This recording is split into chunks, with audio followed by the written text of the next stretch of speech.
Assalamualaikum warahmatullahi taala wabarakatuh. Alhamdulillah wassalatu wassalamu ala Rasulillah Muhammad ibn Abdullah wa ala alihi wa sahbihi wa mawalah. Ya. Teman-teman di seluruh Nusantara, terima kasih Anda telah mengunjungi channel Barokah Ilmu. Ini saya mau membagikan ilmu, saya mencatat dari beberapa kitab tafsir ya tentang sifat-sifat Ahlul Bait ya. Dan ciri-ciri ya, sifat-sifat atau ciri-ciri Ahlul Bait. Ini saya ketemukan dalam tafsir At-Tabari. Mari kita simak bersama. Bismillahirrahmanirrahim. Ya, semoga kita mendapatkan ilmu, hidayah ya lewat pembahasan ini. Satu ya, bahwa Ahlul Bait itu pertama, tidak ghibah, ya, tidak suka ghibah. Tidak suka mencaci maki ulama, kiai, apalagi mencaci presiden dari Soekarno ya, sampai Gus Dur, sampai sekarang Bapak Prabowo. Dicaci maki. Ini bukan ciri Ahlul Bait. Yang kedua, tidak merayu laki-laki dengan kata-kata ya. Maksudnya ya tidak merayu, tidak suka berpacaran, berdua-duaan di tempat sepi, selingkuh dan sebagainya ya. Yang ketiga, tidak munafik. Munafik itu adalah bedanya zahir dan batin ya. Lain mulut, lain di hati. Itulah munafik namanya. Jadi tidak munafik, karena ancaman munafik itu innal munafiqin fid darkil asfali minan nar. Munafik itu ancamannya di di neraka yang paling bawah. Kemudian yang keempat, tidak berbuat keji ya, seperti berzina ya, dan lain-lain ya, banyak ya, perbuatan keji itu banyak. Yang kelima ya, berkata-kata penuh hikmah. Jadi kata-katanya itu walaupun sedikit, itu banyak mengandung hikmah. Mengapa demikian? Karena dia keturunan Rasulullah. Rasulullah itu kan sedikit ya, bicaranya sedikit, pendek, tapi maknanya banyak, yang disebut dengan jawami'ul kalim ya. Jadi yang dimaksud dengan jawami'ul kalim itu adalah, itu memang kata-kata Rasulullah. Karena kata-kata Rasulullah itu tidak keluar. Ya. Wa ma yantiqu 'anil hawa in huwa illa wahyun yuha. Jadi Nabi Muhammad itu tidak mengeluarkan sebuah kata-kata kecuali memang ada wahyu yang diwahyukan ya. Yang keenam ya, 1, 2, 3, 4, 5, 6. Yang ketujuh sekarang, suka menetap di rumah. Jadi para wanitanya itu tidak suka keluyuran atau keluar rumah. Tidak seperti orang biasa di Indonesia. Yang ketujuh. Yang kedelapan, tidak memamerkan perhiasannya ya. Tidak suka memamerkan perhiasan. Entah itu, yang dimaksud perhiasan di sini dalam beberapa keterangan ulama yaitu kecantikannya, cincin, kalung, dan seterusnya. Kemudian yang kedelapan ya, yang ketujuh sekarang ya, tidak memamerkan perhiasannya dan kecintaannya pada laki-laki lain. Nah ini yang ketujuh ini. Jadi tidak suka menjadi atau cintanya dibagi-bagi sama orang lain. Nah ini didasarkan pada ayat wala tabarrajna tabarrujal jahiliyatil ula, dan janganlah mereka berhias ya seperti hiasan kaum jahiliyah yang dulu. Yang dimaksud kaum jahiliyah yang dulu itu aidzalika ma baina Isa wa Muhammad. Ada yang mengatakan yang dimaksud dahulu itu adalah perbuatan kaum jahiliyah yang terjadi di antara dari umatnya Nabi, di antara umatnya Nabi Isa dan umatnya Nabi Muhammad ya. Maksudnya sebelum terutusnya kanjeng Nabi, zaman fatrah ya. Terputusnya kenabian dari Nabi Isa sekitar 600 tahun ya, sampai terutusnya Nabi Muhammad.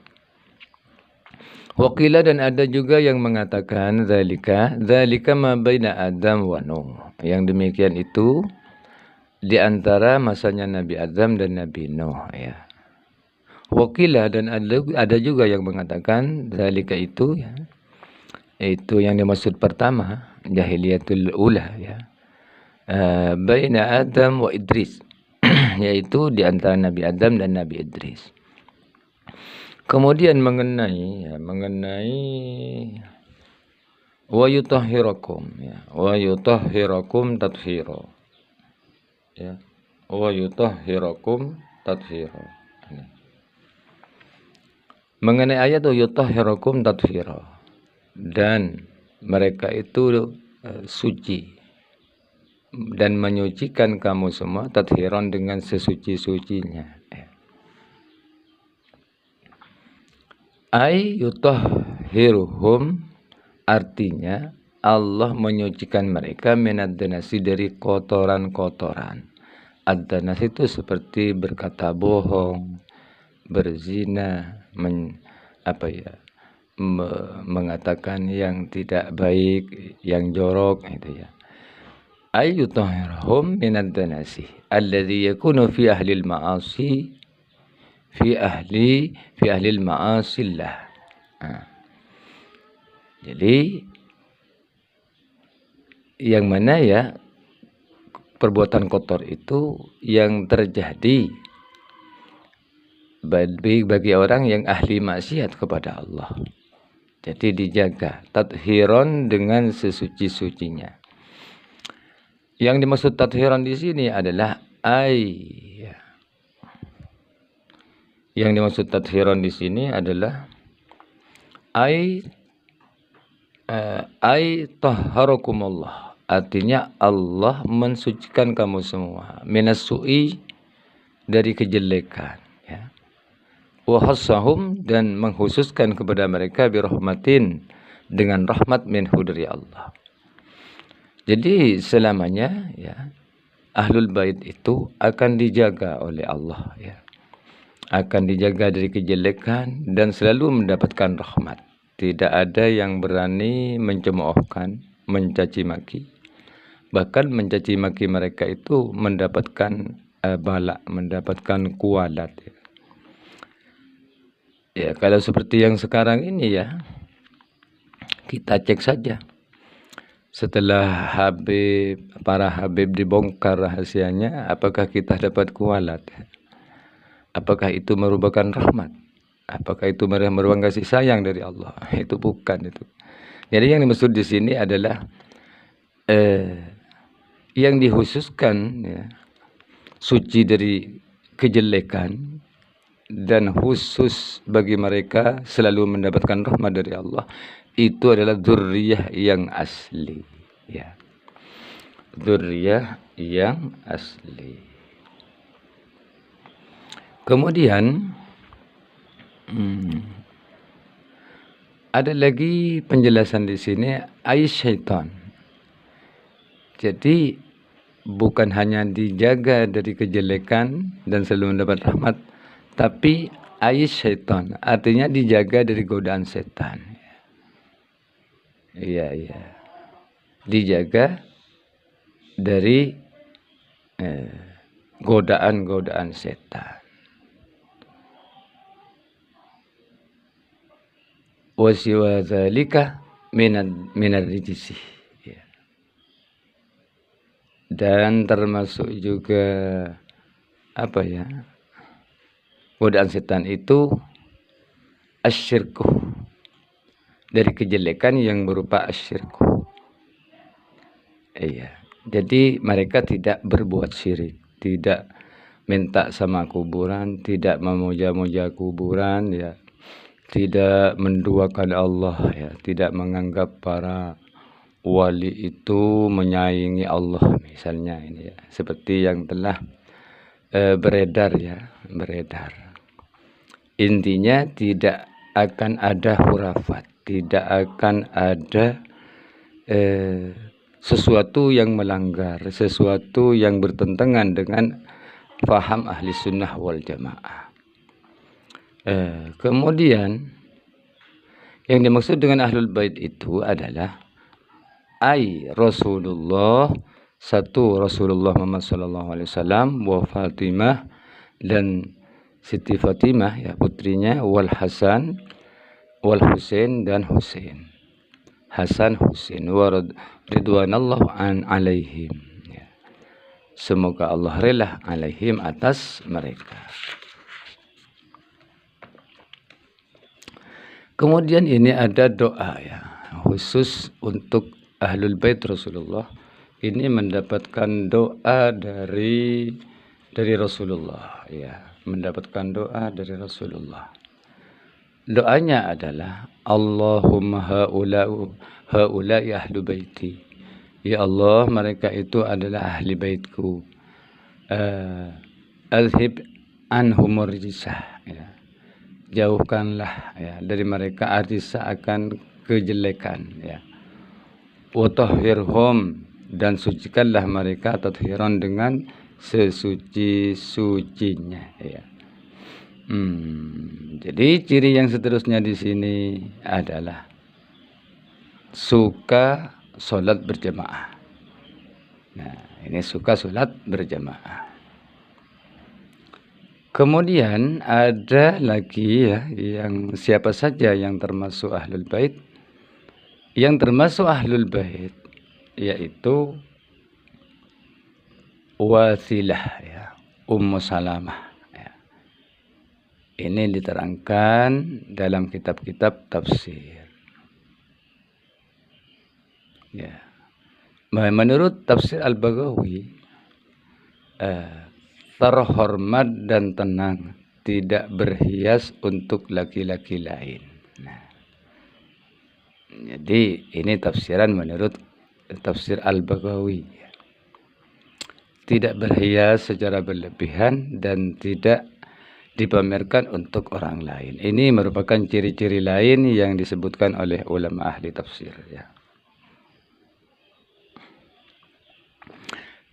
Jadi di sini ada ayat lagi ya, ulama menafsirkan wala tabarrajna tabarrujal jahiliyatil ula ay ma qila al-islam wal jahiliyatil ukhra. Nah, ada yang mengatakan Islam ya, dan kaum jahiliyah yang lain, yaitu qaumun yaf'aluna mithla fi'lihim fi akhir zaman. Ya, jadi siapa saja yang melakukan seperti perbuatan mereka pada akhir zaman ini ya, itu juga termasuk al-jahiliyatil ula. Artinya kita dilarang berhias seperti jahiliyatil ula. Nah, siapa yang dimaksud di sini? Yaitu orang-orang yang meniru perbuatan kaum jahiliyah di zaman sekarang ini. Ya. Kemudian arjizu, apa itu arjizu? Apa itu arjizu? Arjizu ay al-ismul ladzi nahallahu nisa ya anhu. Artinya dosa ya, yang Allah telah melarang untuk dilakukan oleh kaum wanita ya, anhu dari dosa. Ada di sini lagi pengertian arjisu ay amalu syaitan wa ma laysa lillahi ridho ya, yaitu perbuatan setan ya, yang Allah saja tidak rela ya. Kemudian di sini ada lagi ai asu ya, atau asyirku ya, asu kejelekan, asyakku ya, bukan asyirku, asyakku keraguan-raguan.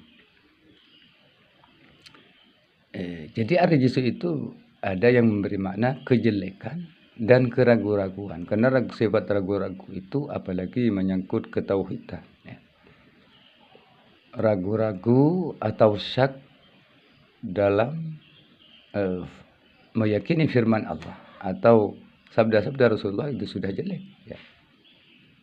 Kemudian wa qala Zaid bin Arqam ahlu baitihi man harumas sadaqah. Nah, ini lagi ciri-cirinya yang menurut keterangan dari Zaid bin Arqam.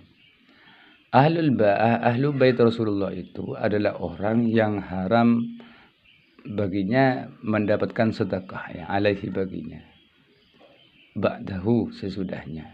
Alu Ali wa alu Aqil wa alu Ja'far wa alu, ini lanjutannya ya. Wa alu Abbas. Oh iya. Wa alu Abbas. Jadi yang dimaksud dengan ahlul bait ini adalah orang yang haram menerima sedekah. Kalau hadiah boleh, ya. Yaitu keluarga Ali, keluarga Aqil, keluarga Ja'far, dan keluarga Abbas. Nah, ya, inilah sebagian dari sifat-sifat yang saya kumpulkan di beberapa penafsiran ulama. Ya. Kemudian sifat-sifat lain yang saya temukan dari tafsir Al-Qurtubi yaitu waqarna fi buyutikunna, ya, dan menetaplah kamu wahai para wanita fi buyutikunna, di rumah-rumah kamu. Ayil amru biluzumil bait. Artinya ini perintah untuk menetap, ya, di rumah. Wa in kana al-khitab linisa'in Nabi sallallahu alaihi wasallam. Sekalipun ini khitabnya untuk keluarga Kanjeng Nabi Muhammad sallallahu alaihi wasallam. Faqad dakhala ghairuhunna, ya, fihi minal ma'na, ya. Maka juga masuk, ya, dari maknanya ayat ini semua wanita, bukan hanya keturunan Nabi, bukan hanya cucu Nabi. Hadza law lam yurid dalilun yakhussu jami'an nisa kaifa wasyari'atu tafiqatun biluzumin nisa buyutahunna wal inkifaf anil khuruj minha illa lidaruratin. Nah, jadi yang dimaksud di sini bukan hanya istri Nabi, keturunan Nabi, tapi semua wanita. Karena dalam aturan syariat itu wanita memang selalu berada di rumah, ya. Terus menerus selalu ada di rumah, ngurusi dapur, ya, kasur dan sumur, ya. Ya. Kemudian dilarang memang keluar, ya, minha, dari rumah illa lidaruratin, kecuali karena darurat, ya, karena sudah, kalau mencari nafkah misalnya kebutuhan suami tidak bisa memenuhi, ya, kebutuhan keluarga, ya, suami kita tidak memenuhi, maka boleh, itu karena darurat. Jadi boleh dengan tujuan yang baik, dengan mendapatkan izin dari suami dan dalam keadaan darurat, ya, boleh. Seperti mencari nafkah, membantu suami. Ini dalam kitab Al-Qurtubi, dalam tafsir Al-Qurtubi. Kemudian dalam tafsir Al-Baghawi saya menemukan Al-Baghawi fi tafsirihi, sungguhnya Imam Al-Baghawi fi tafsirihi, dalam tafsirnya, an Jabir radhiyallahu anhu, dari sahabat Jabir radhiyallahu anhu, an Nabi sallallahu alaihi wasallam, dari Kanjeng Nabi Muhammad sallallahu alaihi wasallam. Ya. Wa fihi, dan di dalamnya, taraktu fikum ma in tamassaktum lan tadillu ba'dahu kitabullah. Jadi saya tinggalkan bagimu, kalau kamu berpegang teguh, ya, maka kamu tidak akan tersesat, ya, sesudahnya, yaitu berpegang teguh kepada kitabullah, ya, kepada kitabullah, yakni Al-Quran, ya. Kemudian ini ada lagi hadis lain ya. An Zaid bin Arqam wa Hubayb bin Abi Sabit radhiyallahu anhuma. Marfu'an, ini hadis marfu'. Qala berkata, inni tarikun fikum ma in tamassaktum bihi lan tadillu ba'di.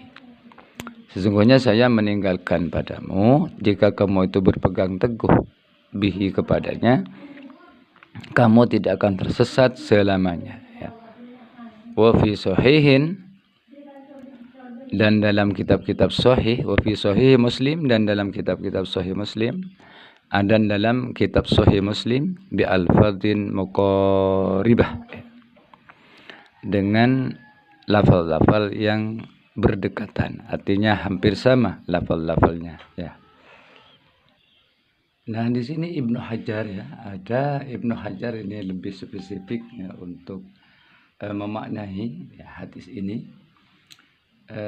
Wa qala Ibnu Hajar Al-Haytami, berkata Ibnu Hajar Al-Haytami, wa fi riwayatin sahihah, inni tarikum fikum amrain lan tadillu in tabi'tumuhuma ya.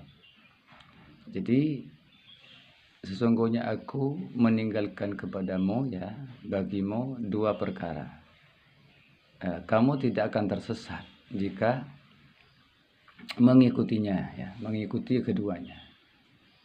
Wahuma, adapun keduanya kitabullah ya. Kitabullah adalah kitab Allah, wa ahlu baiti, dan ahli bait, ahli baitku, etroti, keturunanku, wa fi riwayatin kitabullah wa sunnati, dan dalam riwayat yang lain adalah kitab Allah dan sunnahku ya. Wahiyal murad ya, wahiyal murad, adapun ia yang dimaksud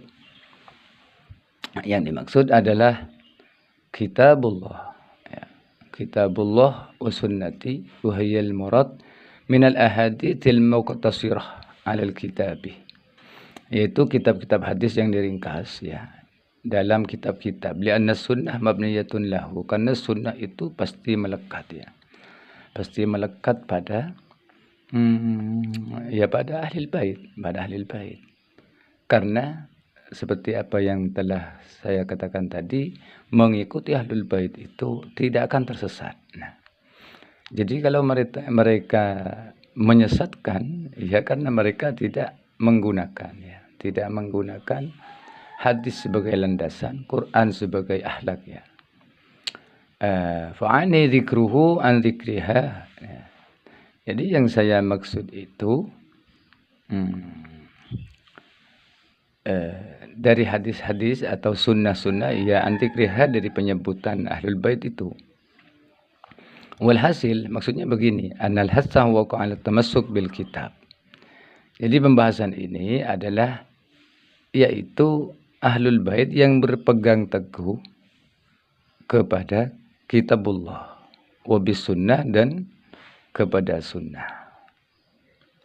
Jadi kita tidak akan tersesat kalau kita itu berpatokan dengan kitabullah, kemudian berpatokan dengan sunnah Rasulullah, kemudian wabil ulama bihima min ahlil bait, yaitu orang ya, ulama yang mengetahui dengan keduanya, jadi Quran dan sunnah dari ahlul bait. Jadi menurut Ibnu Hajar,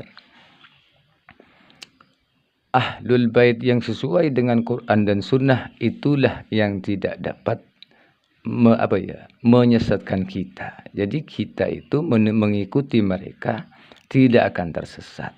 Mengapa? Karena ulama atau ahlul bait yang mengamalkan Al-Quran dan sunnah-sunnah Rasul ya pasti bisa diikuti ya, bisa diikuti. Jadi kalau mereka itu tidak menggunakan, tidak berdasarkan kitab Al-Quran dan As-Sunnah, intinya tidak sesuai dengan Kanjeng Nabi Muhammad SAW, ya mereka tidak bisa diikuti, kan begitu.